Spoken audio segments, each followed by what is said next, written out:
ඉතින් මේ තියෙන්නේ මං අලුතෙන් ගත්ත 1985 Toyota Corolla TX wagon එක.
Hey, taas vaan päivällä lansaika tuomata passeja.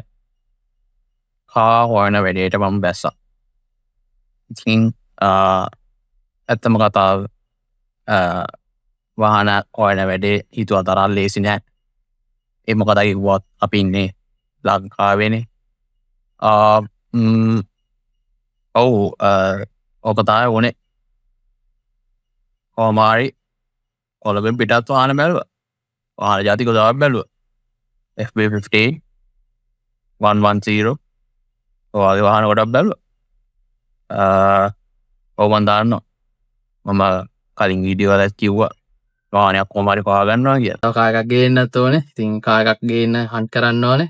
And I'm still in my journey to find another car. And I know I said I will find a car in the last video, but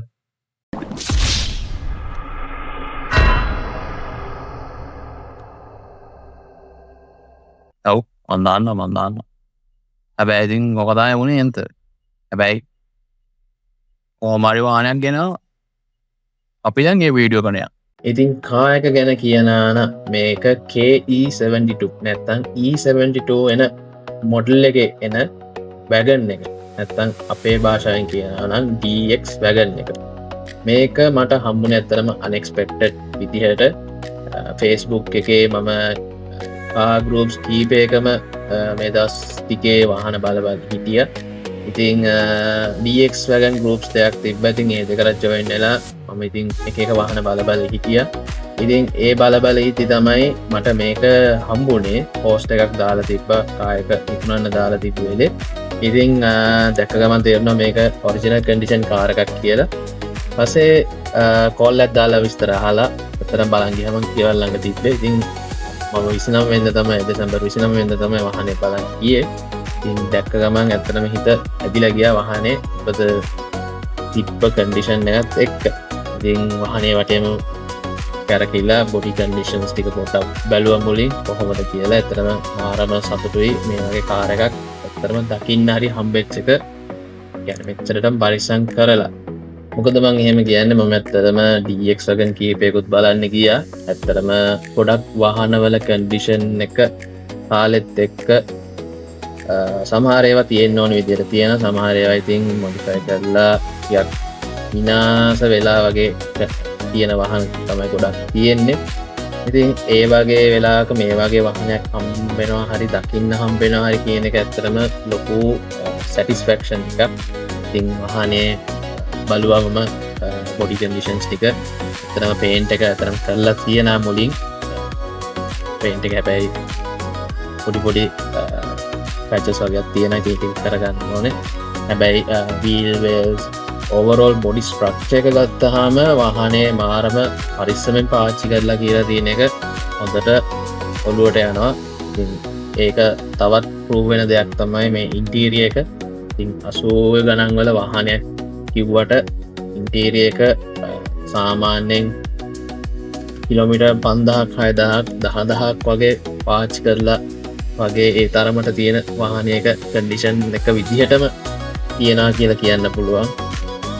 මොකද මන් දන්නේ මේ වගේ වාහන වලට අපේ මිනිස්සු ගොඩාක් කැමති. ඉතින් ඒ වගේ කැමැත්තෙන් හිටපු මිනිස්සෙක් වෙන්න ඇති මේක ගොඩක් පරිස්සම් කරලා පාවිච්චි කරන්න නැත්තේ. ඉතින් ඇත්තම කාලවර්ස්ලා වෙහිකල් ලවස්ලා තමයි වාහන ගොඩක් පරිස්සමෙන් තියාගන්නේ මොන කාලෙක වාහනයක් වුණ.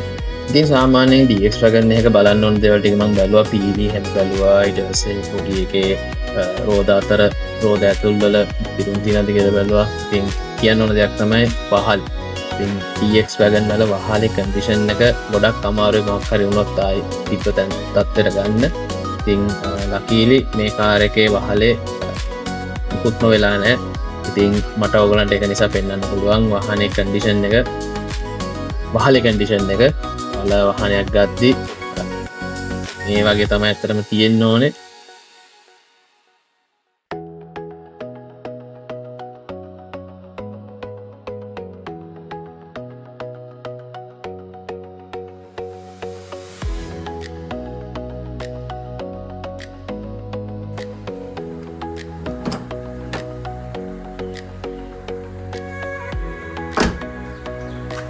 ඔය වගේ දොරවල් හතරම ස්මූත්ලි වැහෙනවා. පරණ වාහනයක් වුණාම අපි ටිකක් හයියෙන් වහන්න බලනවානේ. ඒ වගේ නෑ. එන්ජින් බේ එකත් එහෙමයි. එන්ජින් බේ එකේ කිසිම වයරින් එකක් වෙනස් කරලවත්, වයර් එහෙම මෙහෙන් ඇදලවත් ඒ වගේ මුකුත් නෑ. අර ඔරිජිනල් විදිහට ඔරිජිනල් සෙටිං එකේ තියෙන වාහනයක් කියන්න පුළුවන්. ඉතින් heat lines දෙක ගලවලා තියෙන්නේ. ඒක ඉතින් ලංකාවේ හැටි අපිට heat lines වැඩක් නෑ. හැබැයි AC lines, brake lines, vacuum lines ඔක්කොම තියෙනවා. ඒ වගේම වාහනේ හොයාගන්න බැරි දෙයක් තමයි මේ සම් කාඩ් එක. එන්ජින් එකටයි ගියර් බොක්ස් එකටයි දෙකටම තියෙන සම් කාඩ් එක. ඒකත් මේකත් එක්ක තියෙනවා.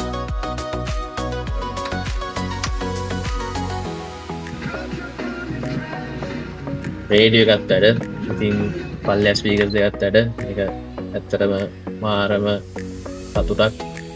මේ කාර් එක රේඩියෝ එකක් වැඩ කරනවා කිව්වහම ඔරිජිනල් රේඩියෝ එක නෙමෙයි. රේඩියෝ එකක් තියෙනවා. ඉතින් වාහනේ වගේ ස්ටාර්ට් වෙනවා. ඔයාලට පේන ඇති පොඩ්ඩක් වාහනේ රේස් වෙලා වගේ තියෙනවා. ඇත්තටම මම රේස් කරනවා නෙමෙයි. මේකේ තියෙන ඔරිජිනල් කාබරේටර් එක. ඒකේ චෝක් එක වැඩ කරනවා. ඔයාලට ඇහෙනවා වගේ.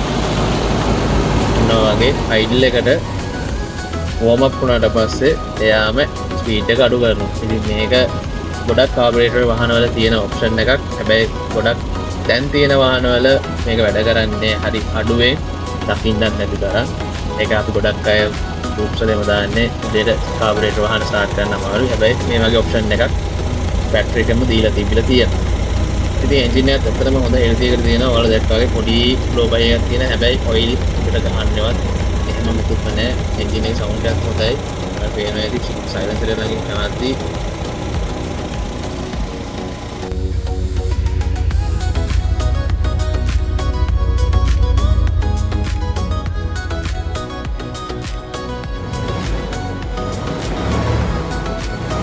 ඔය තියෙන්නේ ඔරිජිනල් 4K එන්ජින් සවුන්ඩ් එක. ඒක ගොඩක් DX වල ඔය සද්ද නෑ දැන්. AC එකත් වැඩ. කූල් එකක් තියෙන AC එකේ. ඉතින් ඇත්තටම Windows වල tinted මුකුත් නැති නිසා පොඩ්ඩක් heat එක දැනන වැඩි. ඉතින් gauge plus එකත් හොඳට තියෙනවා. ඉතින් mileage එක නම් පොඩ්ඩක් වෙනස් කරලා කියලා මට තේරුණා. හැබැයි මේ mileage එක ලොකු ප්‍රශ්නයක් නෑ. ඉතින් මේක අවුරුදු 35ක් වගේ වෙන කාර් එකක්. mileage එක අපිට හිතන්න බෑ මේ වගේ කාර් වල. ඉතින් තව දෙයක් තමයි මේකේ දොරවල් හතරටම ඩෝ ලයිට් එක වැඩ කරනවා. ඉතින් ඒකත් පරිස්සමට පාවිච්චි කරලා තියෙනවා. හුඩ් එකත් පරිස්සමට පාවිච්චි කරලා තියෙනවා. ඒක නම් ෆුල් හතලා වගේ. හැබැයි හොඳට තියෙනවා. ඉතින් කරන්න තියෙන දේවල් ගත්තොත් එහෙම මේ පොඩි කොලොෂන්ස් වගේක් තියෙනවා. ඉස්සරහා ෂෙල් එකේ පිටිපස්ස ඩිකි එකේ ග්ලාස් දෙක දෙපැත්තෙන් ග්ලාස් දෙකේ බීඩින් ළඟයි. ආයි වම් පැත්ත දොරේ පිටිපස්ස දොරේ ෆ්ලෝ බෝඩ් එක ගාවයි. ඉතින් ඒ ඇරෙන්න වෙන ටෙන්ට් එකක්වත් පොඩි ඩැමේජ් එකක්වත් නැහැ. ඒත් එක්ක මේ බ්‍රේක් පම්ප් එකේ බ්‍රේක් බූස්ට් එකේ මාරු කරගන්න ඕනේ. පොඩ්ඩක් බ්‍රේක් වදිනවා මදි වගේ. ඉතින් ඒකත් එක්ක ඉස්සරහා ෂොක්ස් දෙක සවුත් වෙලා තියෙන්නේ. තාරියක් දුවන්න පුළුවන්. හැබැයි ෂොක්ස් දෙක මාරු කරගන්න වෙනවා. සර්විස් එකේදී බැලුවම ඔයිල් ලීක් එකක් තියෙනවා ෂොක්ස් වලින්. ඒගොල්ලෝ රෙකමන්ඩ් කරේ ෂොක්ස් දෙක මාරු කරගන්න කියලා. ඒ ඇරෙන්න ඉතින් වෙන නම් රිපෙයාර් එකක් කරගන්න. කියන්නේ රනින් රිපෙයාර් එකක් ඇත්තටම නෑ. ඉතින් මේ තියෙන සර්විස් එකේදී ගත්ත අන්ඩර් ගෑරේජ් වීඩියෝ එකක්. ඉතින් අන්ඩර් ගෑරේජ් එකත් හොඳට තියෙනවා. ෆ්ලෝ බෝඩ් පැනල් එකම කොරෝෂන්ස් මුකුත් නෑ. හොඳ කන්ඩිෂන් එකේ තියෙනවා. ඉතින් ඔන්න ඔයටික තම මටත් වීඩියෝකින් ඔගලන්ට ගේන්න ඕනේ ඉතින් අන්දන්න ඔගලන්ටත් යුස්ෆුල් වෙනවා ඇති මේ වගේ වීඩියෝ එකකින් එකද ඔගලොත් දක්ෂගනයක් කොයනවා නම් පායක කඩිෂන්ස් බලන්න ඕන කොහොමද කියන එක පොය වගේ කඩිෂන්ස් තියෙන කියන එක ඉතින් දිගටම චැනල් ඇත් එක ඉන්න මම මේකට අප්‍රේඩ්සගයක් කරන්න තන් ඉන්න ඉතින් ඔයාලගේත් මොක්කරි අදසත් තිනන මේකට අප්‍රේඩ් එක හොඳයි කියලා මල්ලයා කමෙන්ට ඇත්දාන්න මාව සබස්ක්‍රයිබ් කරන්න දිගටම ඉන්න අපි බලමු ඉස්සරහට මොකද වෙන්නේ කියලා එහෙනම් guys see you අපි ඊළඟ වීඩියෝ එකේදී හම්බෙමු